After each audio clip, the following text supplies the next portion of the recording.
Okay, so following on from the last video, I tried to use the final keyword with the properties within my product class. Now this is the result we get at the moment where everything's working.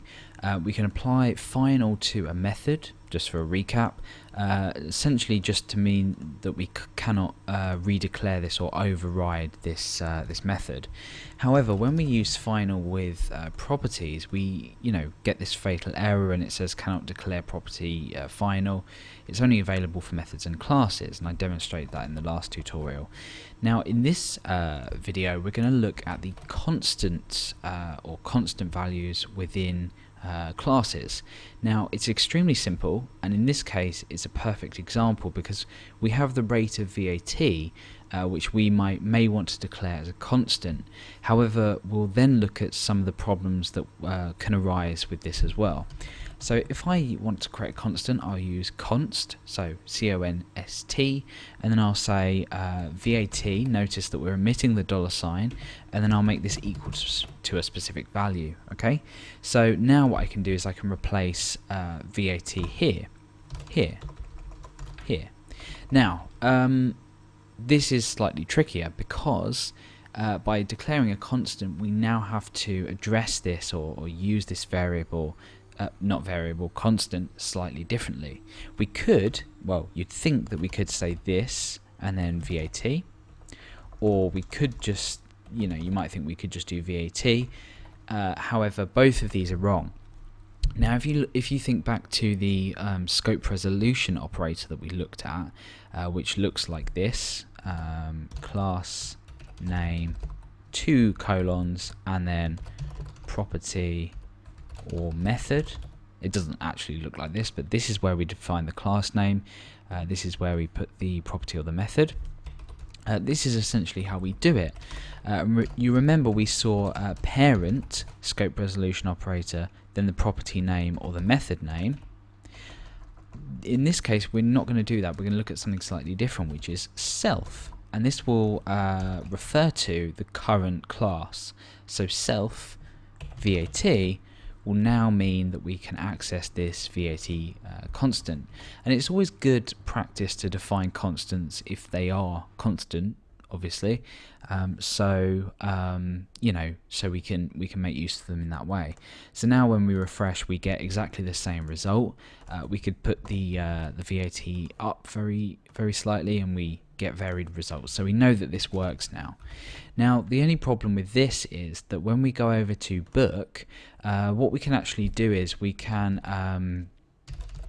say const VAT equals 0.05 here. So we've essentially overridden this. Now let's go ahead and look at the difference. So you can see that there's no difference. However, let's go ahead and let's override this this calculate product VAT,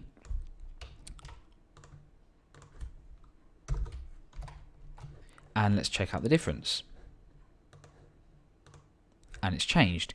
Now if we, well, this is a bad example because we're overriding and we can prevent that. However, this constant value actually doesn't remain constant through inheritance. Obviously by inheritance I mean extending classes to make subclasses. So really it's not a constant value because wherever we define it, it can be overridden by a subclass. So there is another way around this, but we have to think about in terms of speed.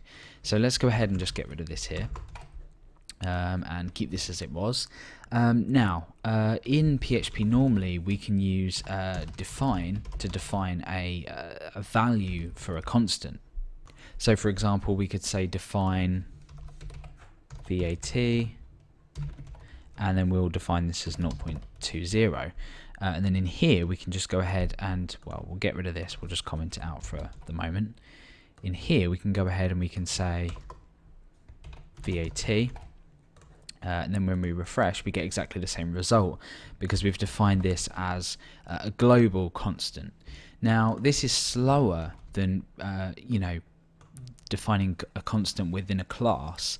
So really when you're designing classes and you're thinking, well, do I want this constant to be overridden, you need to think about how you do you want to maintain the integrity of your class that much, or do you want to keep your application slightly faster? So really, in this case, the recommendation would be, even though we're demonstrating constants, would be not to use a constant, not to define a global constant, but just to apply the value within here, and then set this to final. And then you are unable to override the final where this value exists just hard coded in here. That's what we call it, hard coding. So we can go ahead and we can define a constant if we know that somewhere down the line a developer or ourselves aren't going to override this value. So essentially that's constant values within classes, and a little bit of background on how we can do things differently, but in terms of this example we would be better off doing it this way. However, now you know how to define constants within classes.